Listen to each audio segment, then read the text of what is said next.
Hello, my Aloha tribe, and welcome to the Aloha Perspective. Happy Wednesday. Why did I have to think about that? Happy Wednesday. Every morning. I tell you, it's like tradition. I saw the funniest meme yesterday.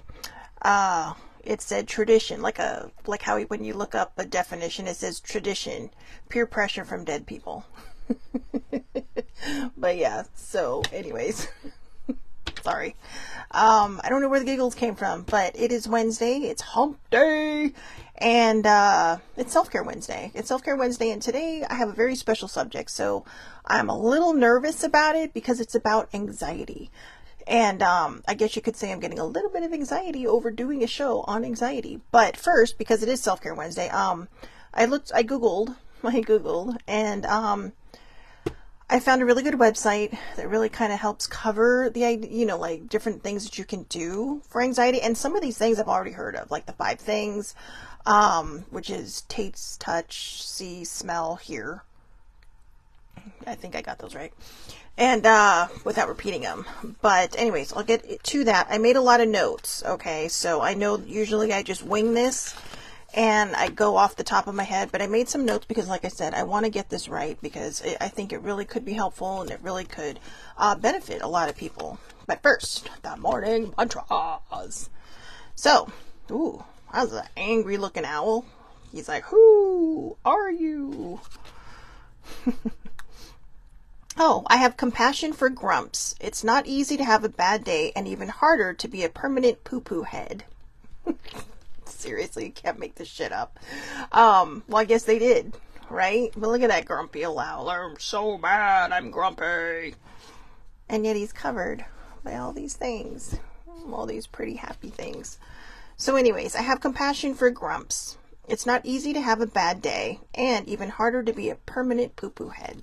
If you think you're a permanent poo-poo head, you need to stop. Again, these are the the self-helpy, the rise, shine, and help yourself without the self-helpiness cards. So, don't mind the poo-poo head. But anyways, I digress. We don't know what people are going through, right? We don't know what people are dealing with every day. We just don't know.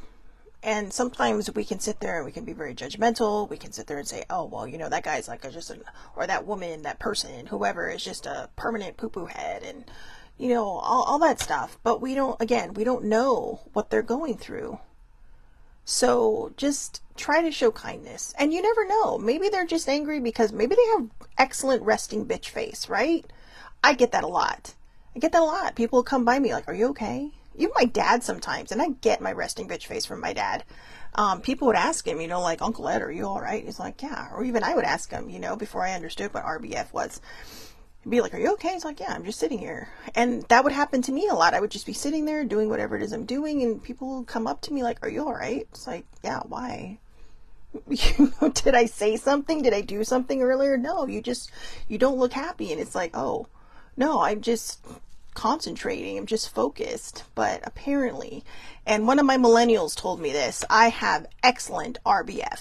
And of course, at the time I had to ask what the hell RBF is. I literally have the Urban Dictionary saved as a bookmark on my phone. All these things people come up with. I think, they were talking about the news today, how the word flex, right? Your biggest flex. And that was actually used on me a couple weeks ago. It's like, I had my biggest flex today, and I'm like, well, what the hell's a flex? So, don't feel bad if you're not in the know. Just look at it. Google. But anyways, it is Self-Care Wednesday. It's hump day. So I decided to pull a different deck this time to start off with the self-care. These are a little more in your face. And I don't mean to say in your face like in your face, but I mean it's a little more,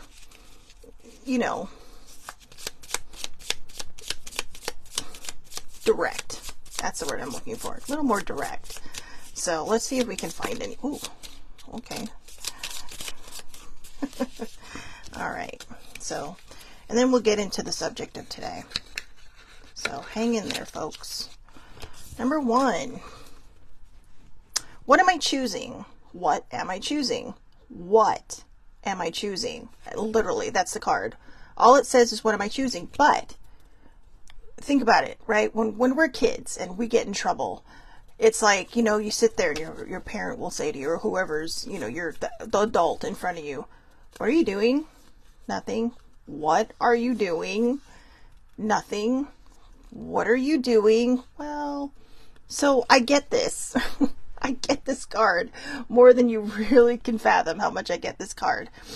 But it is, what am I choosing? And it's interesting how it's written. It's small. So it's like, it's like just kind of a passive question, right?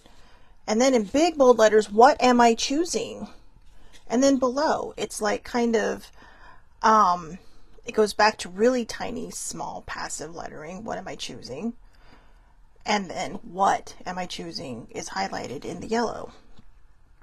So there's 4 of them. I didn't realize there was 4 of them. So again, what am I choosing? And that one's all capitalized. So it's really asking you, think about what it is you're choosing. Then it's basically shouting at you to really, really go deep and think about it. What is it in life that you're choosing? Are you choosing things that go against your better well-being, that kind of interrupt your self-love and your self-care? Goes against all of your self-awareness? Are you doing things that are harmful to yourself, self-destructive behaviors? And this question keeps begging the question, what are you choosing? Making choices can be scary. Making choices can be scary because we don't know the outcome. But that's part of the adventure of life, right? I'm learning that. It's never too late to learn new things. And I'm learning that. I am learning that the choices we make in life are sometimes they're going to be different than what other people may think is okay. And that maybe that's why the whole thing about tradition, that meme I just shared, came up. Because, are you choosing to follow a tradition because you're told you have to? Or are you choosing to follow it because you choose to follow it? There's a difference. There is a difference. A lot of times we just don't want to disappoint people. And so we just go along even though it goes against, our whatever it is that we're feeling. It goes against our personal traditions, our beliefs. But I like what it said, tradition, peer pressure from dead people. And in a way it is. Now, there are a lot of traditions that people have that, they love, and that's okay. It's okay if it's something that you like to go along with. But if you're being forced to do something, maybe see if you can change things up a bit. Traditions are like rules. They're made to be changed or broken. Now, be careful which rules you break, okay? All right? I'm not sitting here giving you bad advice. I'm telling you. Be careful what choices you make and what rules you break and what traditions you break. You also don't want to hurt people in the process. So maybe that's sometimes why we do it. But sometimes traditions don't necessarily align with us. There are some traditions that are so old-fashioned that don't really fit the times anymore. And by that I mean processes of thinking, the way we think. The way we think, those people. Well, what's wrong with those people? We're progressing. That's what we do. We've come a long way from living in caves and discovering fire. And yet sometimes we act like we live in caves and have just discovered fire. Think about the Frankenstein story, right? Frankenstein created his monster. The monster gets loose and wanders and really is not that bad of a creature, but people don't like it because it looks weird. It's different. It's not like them. So, of course, out come the pitchforks and, torches. And we're still doing that today. We're just doing it differently. When we don't like something that's not familiar to us, or we don't like something that doesn't look right to us, or we don't like something that maybe goes against our traditions, we knee-jerk. And knee-jerking is never a good thing. Knee-jerking is literally never a good thing. So think about the things that you're doing. Are they adding to this world in a constructive manner? Or are they, removing the positivity from this world and adding negativity to it in its place? Good morning, baby sibling. Happy hump day! Hump day, hump day, hump day. Yeah, that's her thing. But I know I did it earlier, but she came on. So anyways, think about that. What am I choosing? So, flow, it's a feeling. Are you in it? Find your way there now. Flow. I tell you, I thought Monday I did not have a show, and I swear to you, I thought I was going to die. Literally. I mean, there was a lot going on with me that day, and it was just like, I know, drama. But yeah, it was, I don't know what was happening, but it was some pretty gnarly stuff. And I tell you, there's a lot I learned from all that. And in journaling in the last couple of days, I've learned that, the flow is the most important part. Letting go of fear, letting go of all this crap that holds us back. Again, the whole tradition, peer pressure from dead people. And it's just like I said, I'm not trying to step on people's traditions. I mean, we all have traditions that we love and that we follow. But again, if it feels like it's going against your beliefs, just either try to come to some kind of compromise, or just, you don't always have to participate. I'm not trying to create bad habits, and I'm not trying to give people bad advice. But there are things that just hurt us and we don't want to be a part of. Some people may like doing a certain type of thing. Other people may not be into it, but might be forced to do it. Don't force people to do things they don't want to do. It's not good. It's not healthy for them. It's not healthy for you. And it's certainly not going to be healthy for your relationship. But see if you can come up with a compromise. Okay. So, oh my God, celebrate your life right now, immediately. Older siblings probably going, really? The Valley voice? Like, oh my God. Oh God, I don't know why I have the giggles today. Celebrate your life right now, immediately. Celebrate your life. I am celebrating my life. I am celebrating my life. Like you would not believe. So those are some good self-care tips, what are you choosing? Go with the flow, celebrate your life. And if you really stop and think about it, those 3 cards came out together. And not only did they come out together, they kind of say something. What are you choosing? Is it allowing you to go through the flow in your life? And is it allowing you to celebrate your life? You get to make that decision. So, all right. I keep seeing the sweary cards. It's like they're just winking at me. So I think I am going to do a really quick sweary card pull. All right. I love these. My friend gave me these for Christmas. My people know me. So let's see what we got in here. These are really good cards though. I mean, there's expletives, but hey, fuck it. So, all right, let's see. Do we got anything? There we go. Let's see. Yeah. My little bag of sweary affirmations. My little bag of sweary affirmations. Or my little bag of sweary affirmations. So let's see what this one is. Do one thing every day that makes you feel fucking fabulous. There you go. Do one thing every day that makes you feel fucking fabulous. Today, I used an aqua colored eyeliner. It's an eyeshadow, but I use it as an eyeliner, and it's making me feel fabulous right now. I know it's probably hard to see with the cameras and everything, but, right? I thought I'm going to step out of my comfort zone just a wee today, and, let's do that. So, we're here with Self-Care Wednesday. And Self-Care Wednesday, I have, for Self-Care Wednesday, I wanted to talk about anxiety.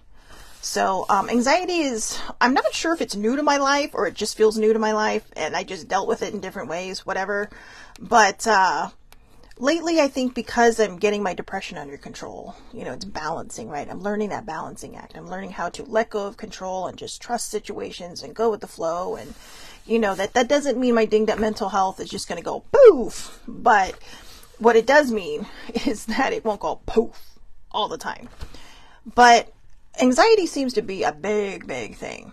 So I was looking up something like anxiety tips, right, that I could share for Self-Care Wednesday, because Self-Care Wednesday, again, is primarily not just about things that we can do for ourselves physically, but mentally as well. I belong to this really fabulous group on Facebook. Actually, it's a chat group, but it's for like Arbonne stuff, and we're doing like squats and crunches was last month. This month it's protein shakes and planks. I know these girls are going to kill me, but in the best way. So I was kind of being my hilarious self yesterday, and I was talking about, how the group is really helping me, and how I can feel myself just getting healthier. And, it was really about being honest. It was really about being honest. But one of the things we have to remember that, no matter how much we exercise, no matter how well we eat, or this, that, or the other, and this isn't about size, guys. This is just about health and, lifestyle changes and whatnot. If we don't fix what's up here, it probably won't take.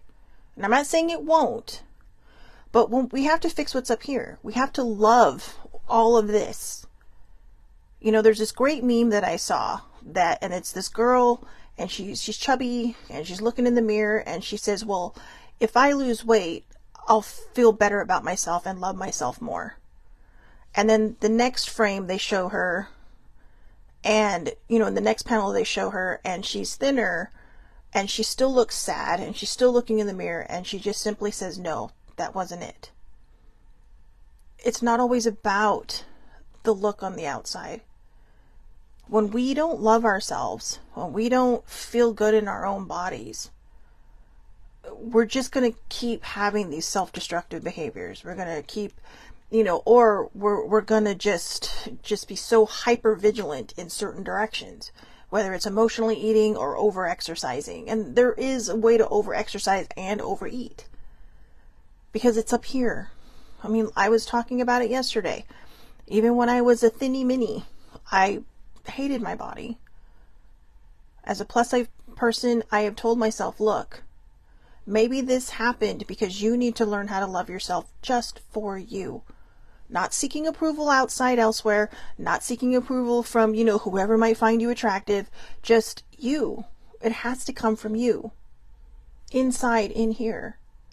That's when the lifestyle changes work. That's when things happen and they stay and become more of a habit than just a momentary fix or a quick fix.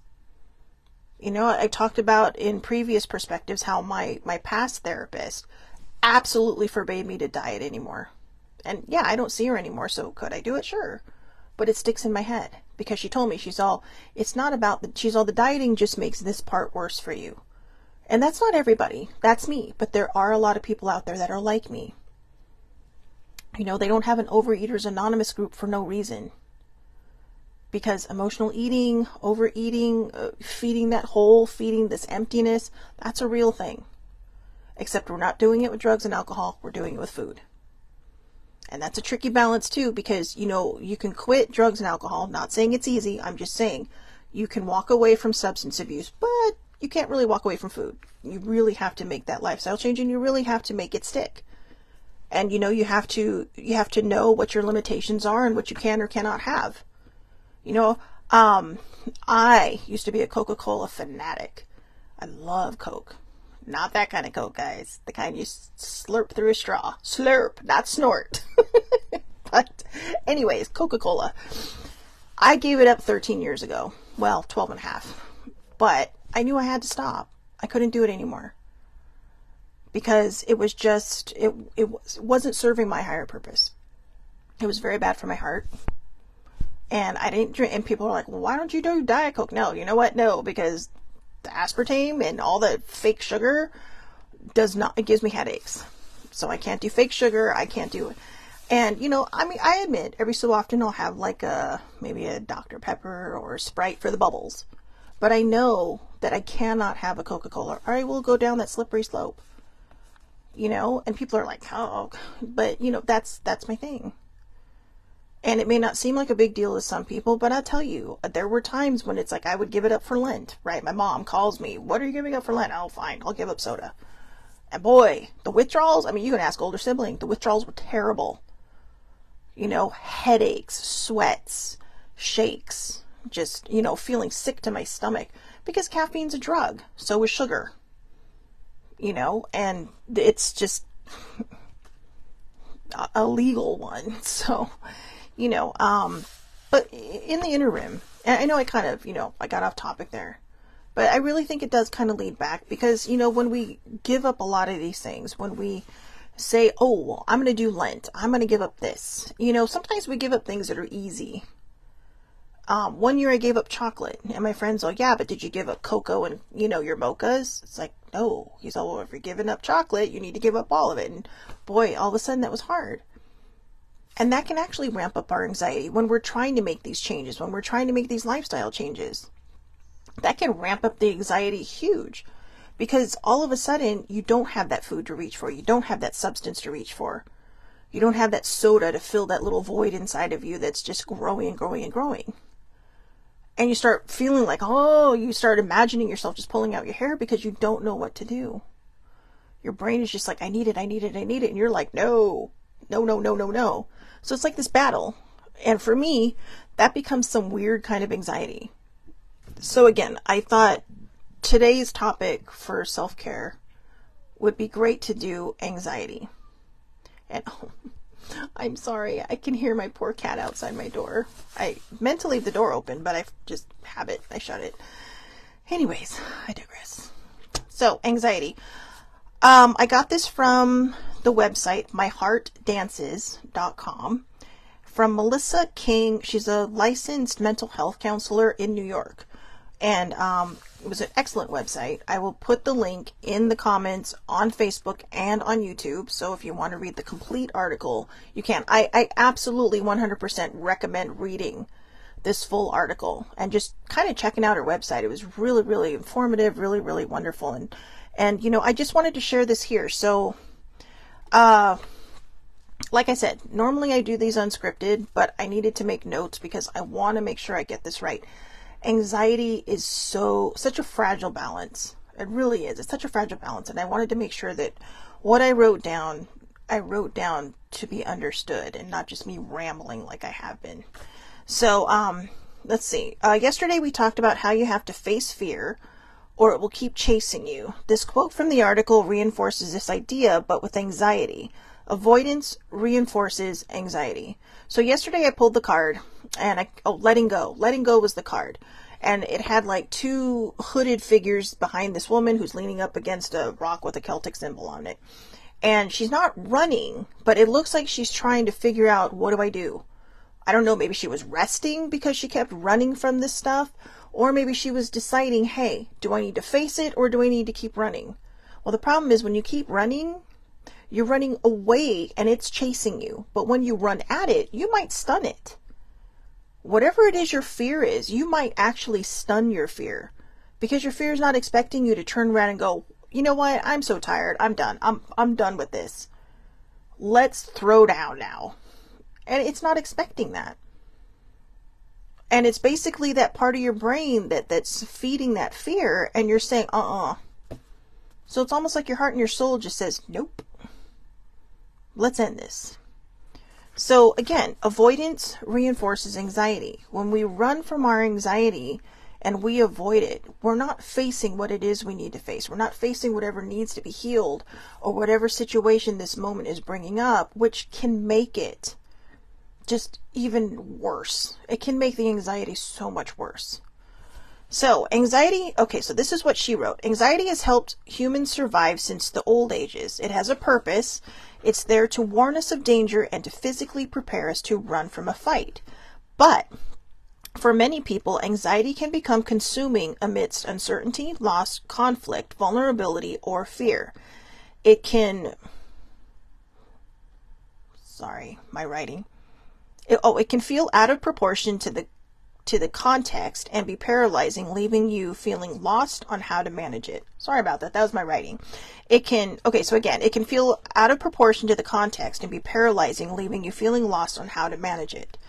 So, I'm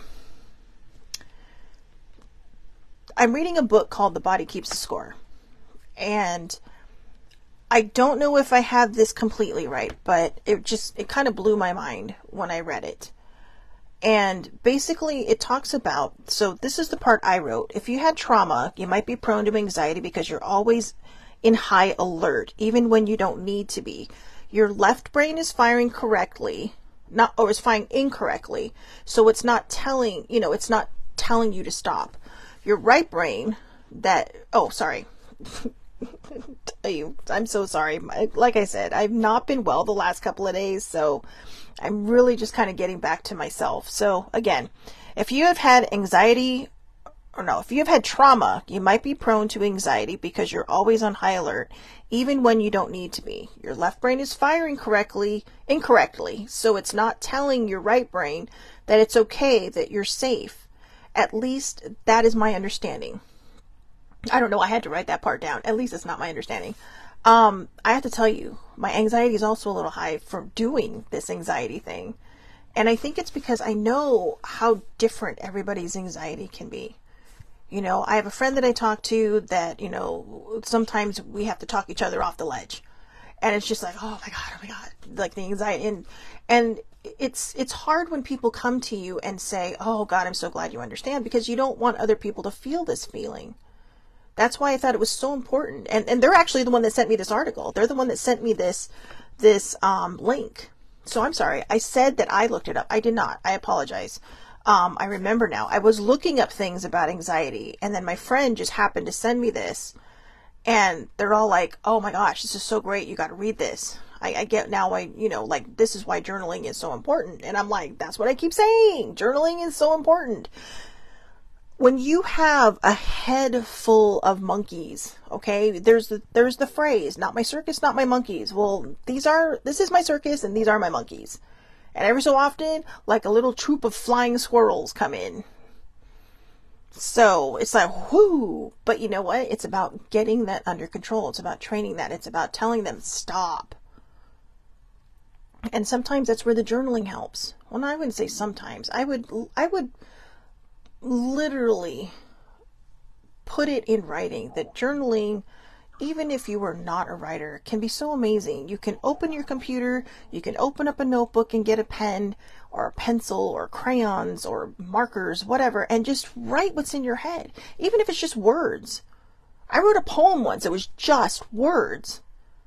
And I never realized it. Now that I think about it, that was my anxiety so many years ago when I didn't know what anxiety was, when I didn't really understand what depression was.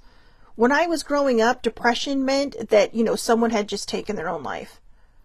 That was what I understood depression to be, because that's what the society made it seem like, or that you're in some, asylum, mental asylum somewhere. We didn't understand that a lot of people walking around us who were blue all the time, or who were blue all the time, or just couldn't find that pep in their step, were probably suffering from depression, unchecked depression and anxiety, because we didn't talk about it. And that's why we need to talk about it. That's why I wrote these notes, because I knew last night that with having such a sensitive and important subject, my anxiety would probably ramp up. And I stigmatize myself too. I think, well, gosh, if I talk about having anxiety, are people going to hate me? Are people not going to want to be around me? Are people going to think I'm weird? We're still normal. We just take a little more time to deal with things. And that's okay. This is for common people as well, right? I talked about this the other day. There's those of us with a dinged up mental health, and then there's the common people. But we are all normal. We're all normal. Our normals are different. When you lose a family member, they call it the new normal, because it's a change, especially when you lose a parent, or maybe sadly, maybe a child. Well, sadly, if it's a parent, period. If you lose someone close to you, they do call it a new normal, because, you're setting into this part of your life where something is now missing, and you have to figure out how to move through it. That can cause a lot of anxiety. I didn't realize I had anxiety till my mom died, and trying to deal with that, even though that was like about 8.5 years ago, it was still difficult. It was still so confusing and hard, because it was just, you're trying to balance all these things. You're not really in tune with your depression, and now you're trying to balance everything, and I was failing. I was failing at it. And because I didn't want to pay attention closer than I should have, I continued to let myself down. Taking care of our mental health, getting the help that we need, that is being supportive of yourself. That is the ultimate self-care. So the book I was saying I was reading, The Body Keeps the Score, my therapist actually recommended that to me. And again, this is my understanding of it. There are left brain thinkers, which is the logical side of us, and the right brain thinkers, right, which is the creative, emotional, all that side. When we struggle or suffer through some kind of trauma, any kind of trauma, okay, whether you're a common person or a dinged up mental health person, sometimes, especially when, you have bad trauma, just things that really kind of upend you and just stick in your head all the time, it can actually, that when they did a study, they showed that people who had been through trauma, their right brain just lit up, the right side of their brain, but the left part of it was starting to go dark. And what was happening was it wasn't firing correctly because of this trauma and the reliving of this trauma over and over and over again. So these people were just constantly in high alert. And this part of their brain that says, it's okay, there's nothing going to harm you, nothing around you is dangerous. The logical part of your brain that sees you're probably laying in bed, and there's nothing around you that can hurt you, but your right side is just firing off so bad that you're in high alert. And this part of your brain is just saying, well, what can I do? It's an excellent book. This is like in chapter 4, I think. But it literally, well, not literally, it figuratively blew my mind. But anyways, when this kind of stuff happens, when we're in high alert all the time, when that anxiety just, this is where mindfulness can come in. So I wrote this part. This is where mindfulness can come in, not meditation. Mindfulness, I am so sorry. My brain is just, but anyways, this is where mindfulness can come in, not meditation, but mindfulness. Mindfulness is the art of being present and basically a variation of you gotta go through it to grow through it or feel it to heal it, right? Meditation is when we sit there, we just kind of get all zen on ourselves, right? And we're trying to clear our mind. We're trying to just empty that space and just sit in the moment. Mindfulness is being very aware of what you're going through. It can be used in conjunction with meditation. Maybe you need to sit down and you start doing your breathing. Maybe you have breathing techniques for when your anxiety ramps up or your depression ramps up or you're just, needing a moment. And, maybe things are getting tense and you're just like, I need to breathe. And maybe you count to 10 and you start to do that, you start to just kind of follow your breath. And while you're following your breath, a lot of times it just kind of clears out your mind. But in this case, when we're doing that breathing, we can also add the mindfulness to it and say, okay, what can I do to make this situation better? I'll give you an example. There were times when I was still at my previous job that sometimes people would just be piling stuff into my inbox. Piling. And I would just, I thought sometimes my mind was just going to explode. It's like, how can I get this all done? It's like, I was off at 4:30. It's like they're putting all this stuff in my box at 2:30 and they're not saying when it needs to be done. They're just saying, hey, here's this, let me know when it's finished. Okay. But obviously you want to finish it in a good amount of time. You don't want to hold it in your inbox for like 3 weeks, right? No, you want to get it done. But there are people who say, hey, do you mind if you give this back to me in a couple of days? Or can you do this and file it within, like blah, blah, blah. And that's great. So you prioritize. And I didn't always understand how to do that. There would be times when I would sit there and just be like, oh my God, there's so much stuff. There's so much stuff. And when they were putting stuff in there, I would be putting stickies on there when they need this back, And so my logical part of my brain was going, okay. But the right side of my brain was not saying, okay, let's shuffle this down into priority. Let's prioritize these things. Whatever is first. And when I would finally get back into my body, I would find that a lot of times if I had a stack this high, they're files, so, they're going to be big. But if I had a stack that big, it's like, oh, all of a sudden I'm done and it's time to go home. Because I took the time for mindfulness. What can I do to make this better? Am I going to finish everything today? Maybe, maybe not. That's okay. It'll still be there tomorrow. And, one of my favorite bosses at the time, before she moved, but she came back after I left, but, she moved. And she used to tell me, she's all, it'll still be there tomorrow. Okay, it's okay. It'll still be there tomorrow. Probably the only person who really understood my brain. But and I thank her for that. But this is where mindfulness comes in. So, Melissa King has these tips.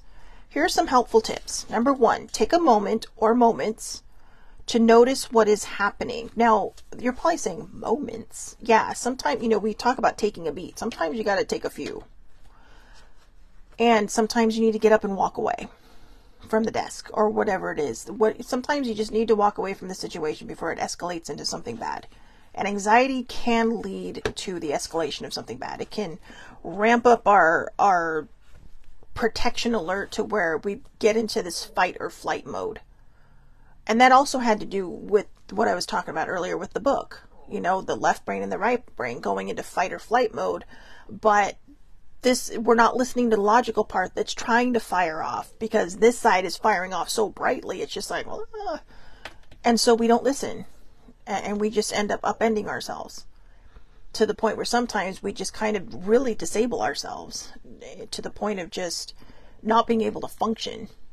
So take a moment or moments to notice what is happening. Give yourself that breathing time. And like I said, if you have to, step away. If you feel maybe there's a conversation that's becoming too intense, just say, you know what? I'm not trying to be rude, but I need to walk away. Or, you can be honest. Sometimes when I feel this happening, it's like, you know what? I need to walk away before, because I don't want to argue. I don't want to fight. And it's like obvious we're going to have to agree to disagree. Or sometimes I feel like something's coming up and I know I need something to say something, but I may not be in the right mental capacity because I'm in fight mode.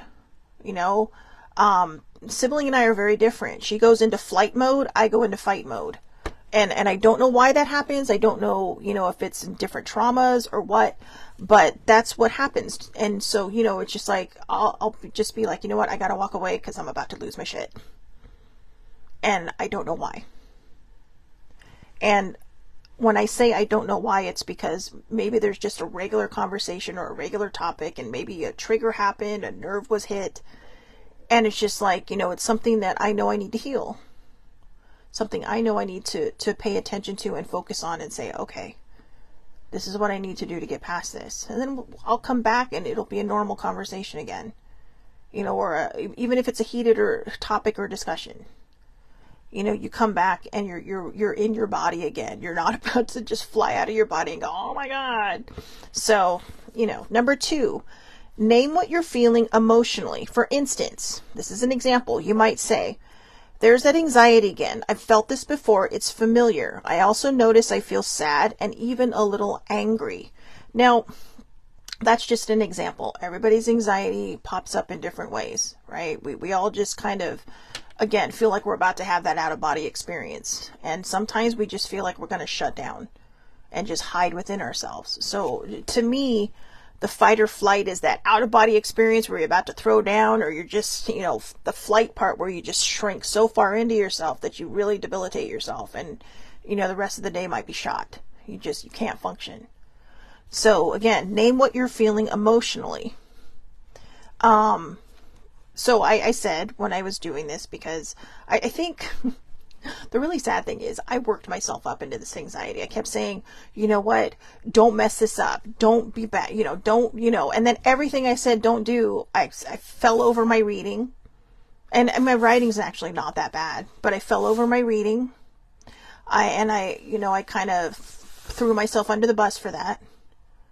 And I shouldn't have, because it happens. But that's what I'm feeling. My anxiety in this moment is just, don't let them down.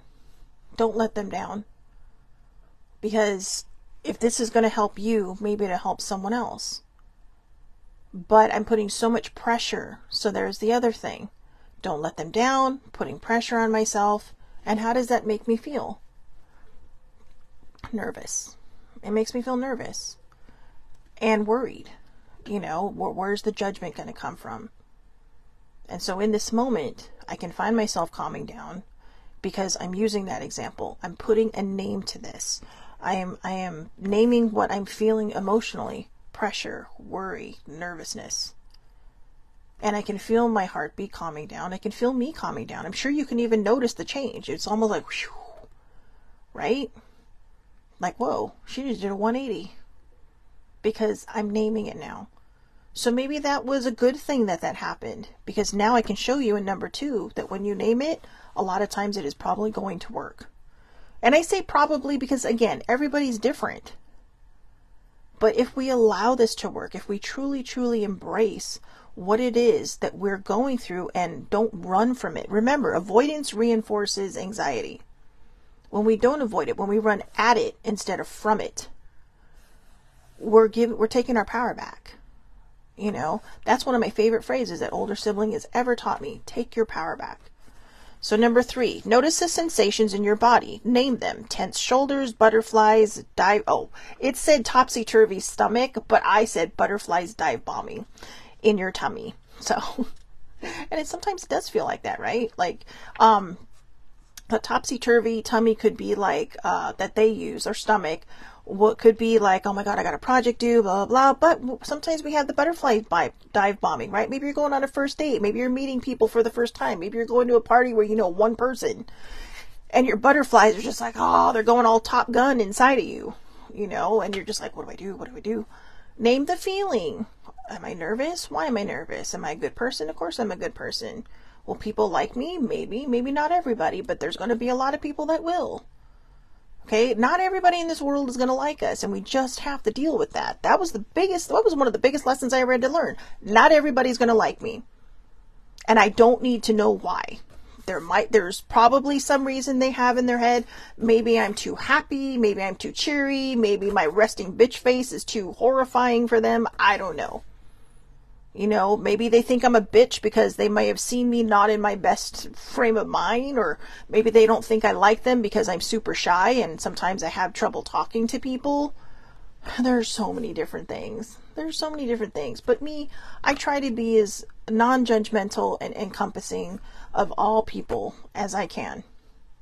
Except the dumb ones. Just kidding. The hateful ones can just take a beat. You know, they can take a hike.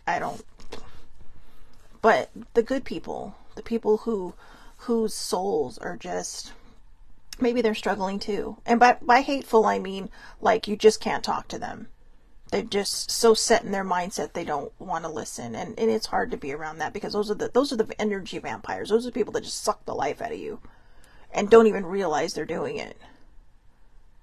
But, you know, again, notice the sensations in your body. Name them. Tense shoulders, butterflies dive bombing. For me, it was my heart rate. My heart rate was going wild until, like I said, we did number 2, and all of a sudden I could feel myself calming down. But, you know, feel that. You know, sometimes I'll sit there and think I'm okay, but boy, my shoulders are really tense right now. I'm holding a lot of stress, and it's not about this. It's just about life. You know, I mean, life isn't easy right now, but, you know, it's just, you can feel the stress. And so, you know, you just try to try to get where you're feeling with that. You know, the sensations too. When I normally talk with my hands, I don't know why. It's just my thing. I've done that since I was a kid. And maybe it is part of my anxiety. I don't know. Maybe it's just part of my makeup of who I am. But I do know people who don't normally talk with their hands, but when they get excited, when they get kind of that anxious feeling, oh, it's like a whole different sign language. So, you know, just notice your sensations. Number 4, observe your worrisome thoughts. Imagine them on a ticker tape scrolling by as you read them. What are they? Are there many worries or just one? What do they say you're most afraid of? Now, for you kids out there who don't know what a ticker tape is, way back in the olden days, long before me, long before your parents, actually, it might have been, well, depending on how old you are, it may have been around your parents' times. Well, yeah, I guess it would have been, because computers really didn't come into the whole thing until the later 20th century. So, okay.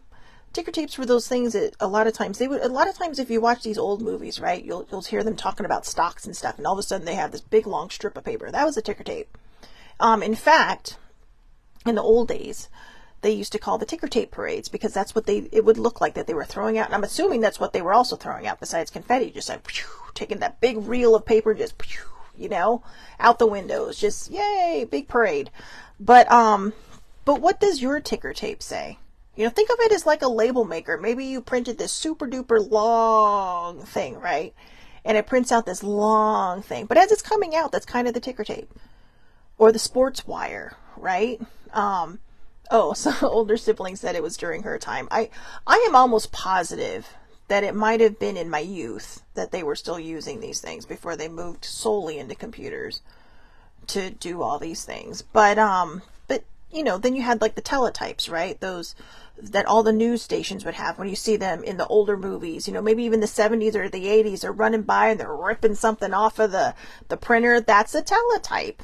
It's a sibling. I'm an oldie. Sibling and I are about 15 years apart. So, which is actually funny because I'm 15 years younger than older sibling, and I'm 15 years older than baby sibling. So I'm like right in the middle of the two of them. But observe those worrisome thoughts. How long is your ticker tape? Is it going on and on and on and on and on and on? I mean, does it not stop? Or, so again, are there lots of worries, or is there one that might be sprouting? Yesterday I talked about how, the root of all my things was fear. The root of all my things was actually not fear. I misspoke. When I was talking to older sibling yesterday, I journaled between my show and going downstairs. And I told her, I said that, fear was the root of my issues, but it wasn't. Trust was the root of my issues and my fear of trusting. So it was like I had this seed and it was growing a fear tree with all these little branches. And one by one, I've been hacking down that bad, dead tree that's not serving any purpose and is better for kindling. And I was finally able to pull up that root and say, okay, trust. I'm going to trust you. So instead of running, I finally stopped, turned around, and I ran towards my fear, which is trust. I struggle with trust. And I do. I have trust issues, but I really feel like they're getting better because I realize I have these spidey instincts inside of me. We all do. How we discern from the good and the bad. I mean, bad things happen. And it sucks. It can suck depending on how bad the bad things are. But how we deal with them, how we move past it, how we move on from it or away from it is what matters the most. So again, observe your worrisome thoughts. Imagine them on that ticker tape scrolling by you as you read them. What are they? Are they many worries or just one? What did they say you're most afraid of? So for me, again, it was trust. But it took a long strip of ticker tape, maybe even the whole roll, to get to that one word. Trust. Number 5. See if you are aware of what you're avoiding. Just notice it. Try not to make judgments about your feelings or your thoughts. So again, see if you're aware of what you're avoiding. I'm going to go right back to what I was just talking about. I was not aware. I was looking at fear and trust as being two very separate things. Like, well, if I could just learn to trust people, then my fear would go away. So fear must be my root. But I had it backwards. My inability to trust was causing the fear. It was putting a stop in my flow. It was like a little beaver dam, between fear and trust. And fear was just running the show while trust was just hiding down there, And so I had to once I figured that out, it was like, whoa. It was like, ding, like this huge ray of sunshine just shined on me through the clouds of the rain and just, ah. So see if you're aware of what you're avoiding. Just notice it. Try not to make judgments about your feelings or your thoughts. I did not make any judgments about that when I figured it out. In fact, I was rather elated. And it felt like a weight was lifted off my shoulders because all of a sudden it made sense. It made sense because I allowed myself to stop and think about it. I allowed myself to say, what actually is my issue? Is it fear or is it trust? And then I realized they were a combo of each other. Fear was, trust was feeding. My lack of trust was feeding that fear and keeping that wall up and keeping all that good stuff away from me. So I decided yesterday that I need to embrace trusting. I need to trust myself to discern what's best for me. Number 6, now begin to be aware of your 5 senses. What do you see in the room around you? What do you hear? What does your skin feel, like a cool breeze or soft fabric? What do you smell? Take a breath and notice your body sensations again. So, I think I have to sneeze. I'm so sorry. Sorry. And whoever blesses me out there, thank you. So again, this is the 5 senses I was talking about. Sight, hearing, taste, touch, and smell. And they actually have this is actually one of these big things that they use for people with anxiety. So I'm actually surprised it's number 6, but I can see what she's doing. She's leading up to this. How to get yourself out of anxiety if you feel it ramping up. And it's usually 5 things. Name 5 things you can see. Name, I think 1 thing you can taste, maybe 3 things you can smell. I can't remember what the numbers are, but it's like a 5, 4, 3, 2, 1 kind of thing. But the first one is, what do you see in the room? Name 5 things you can see. I can see a little, I can see the travel bunny. Good luck charm. That's Tibby 2. Travel bunny number 1 is down below. There's a pen that my father got me that's a turtle, a big turtle. I have a pineapple Jack-in-the-Box antenna head. I have my magnet over there that says you're a goddamn magical unicorn. And I have a whiteboard over there. So those are 5 things. And now some of the things I can see. There's a lot of shit I can see right now. But yeah, now there's 5, now 5 things I can see. And it goes to what you can hear. I can hear the rain or the wind. I can hear the computer motor running. And I can hear me. So just those things. Those are the things that we can use to pull ourselves out of our head for a moment and see if we can work ourselves down. Talk ourselves down from that ledge and get to a place where we can figure out what the worrisome thought is, where we can sense what is it I'm feeling? Do I have tension in my shoulders?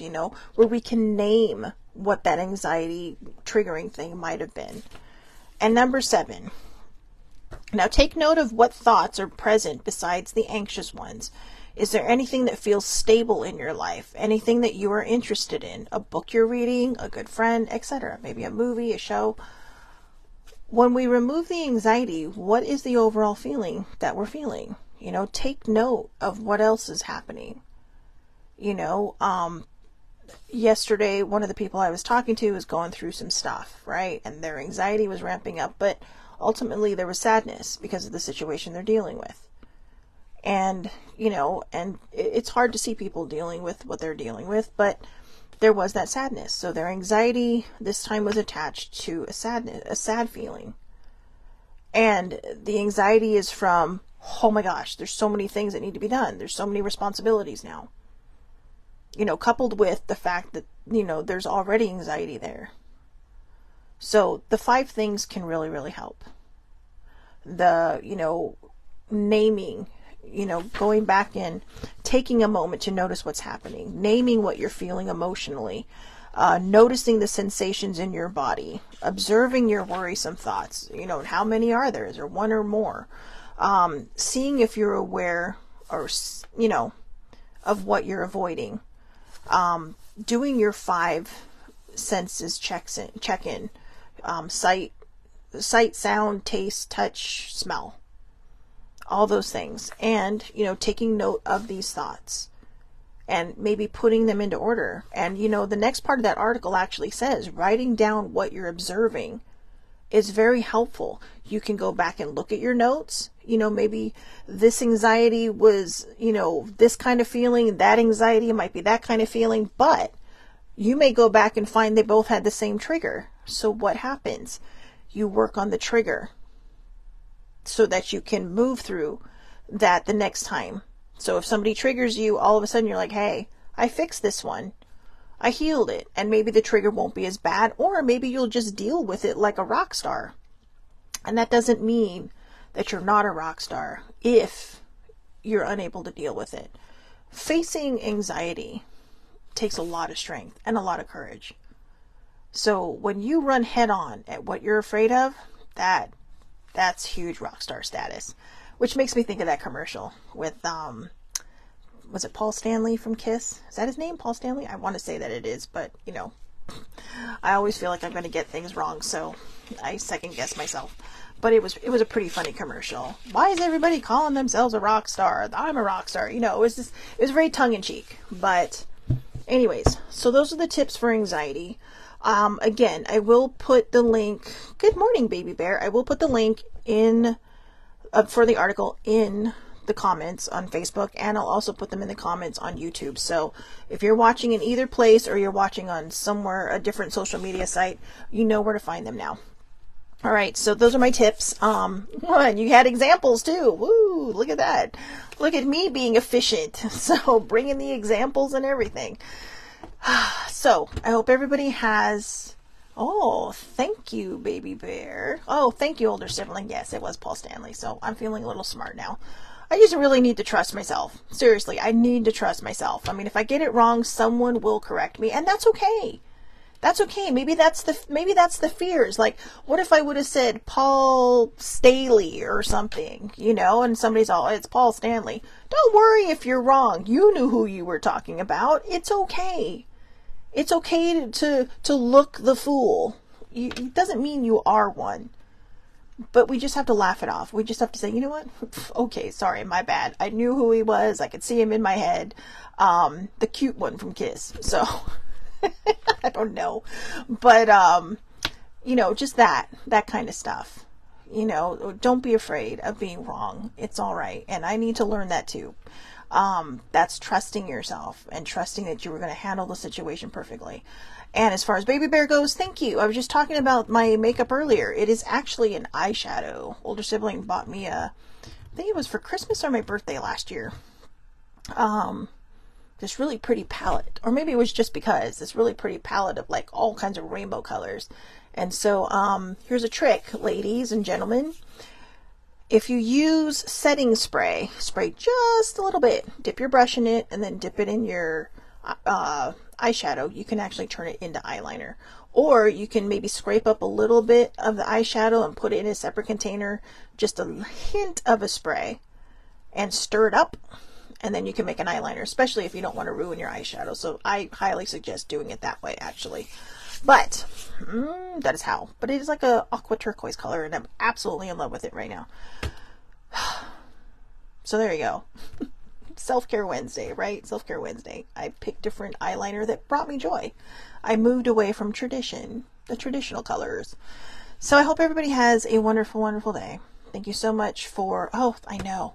She says it's her favorite color. It's one of my favorite colors too. Aqua, turquoise. That's my new thing lately. I mean, red is probably my favorite base color, but those blues, those ocean colored tones, they're just, wow. They bring me joy and a lot of peace. And it's funny because my little background screensaver now is running the turquoise and the blue. So that's pretty funny. Right as I was saying that. But anyways, I hope everybody has a wonderful, wonderful day. Thank you for hanging in there. My anxiety for some reason is ramping up again. I feel like I need to not be so judgmental about how today's show went. And I think as I do that and I realize that it's okay, that not every day is going to be perfect, not every day is going to be great, that I just stop putting so much pressure on myself, it will probably go away. And I will use the tips. I will identify it, recognize it, how does it make me feel, give it a name, all those things. So, let me take a deep breath. All right.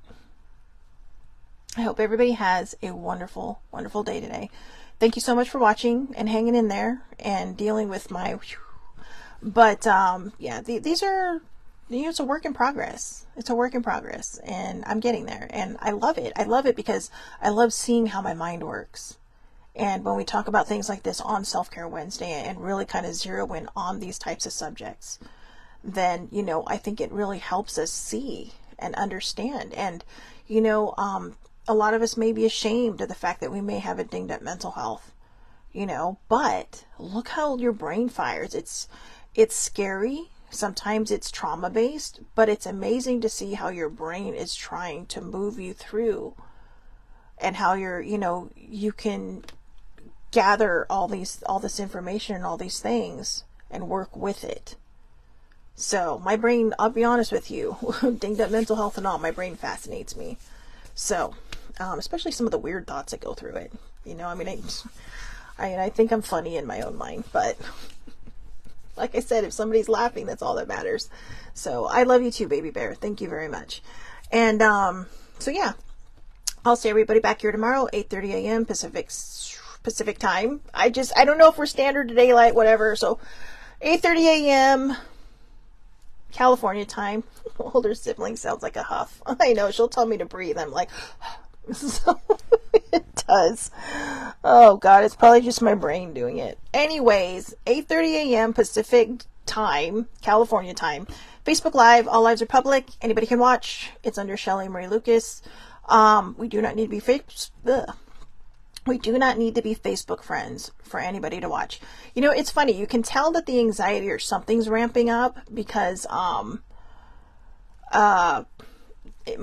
just start talking faster. I'll be honest with you. I know I keep cutting myself off as I'm trying to give the whole spiel, and everyone's probably like, just get to it already. I actually have a mammogram tonight. I know, tonight, like at 8:15, I have an appointment. I mean, who does mammograms that late at night? Well, apparently where I'm going.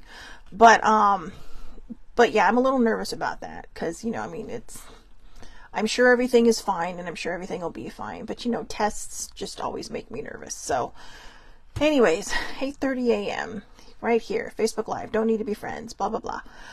Or YouTube, the Aloha Perspective. I also upload them to there right after the show is over. And I also share this to my Facebook page, the Aloha Perspective. So feel free to like either of those. Go over there, click subscribe, all those wonderful things. And I will see everybody back here tomorrow for Things to Think on Thursday. All right. I hope you all have a wonderful, wonderful day. Thank you so much for hanging in there. And, whether you're a common person or a person with a dinged up mental health, remember, we all fall under the normal umbrella. We're all normal. We're all perfect just the way we are. Perfectly imperfect just the way we are. All right. So don't put so much pressure on yourself that, you debilitate yourself. Give yourself some grace, compassion, and empathy. Have a great day.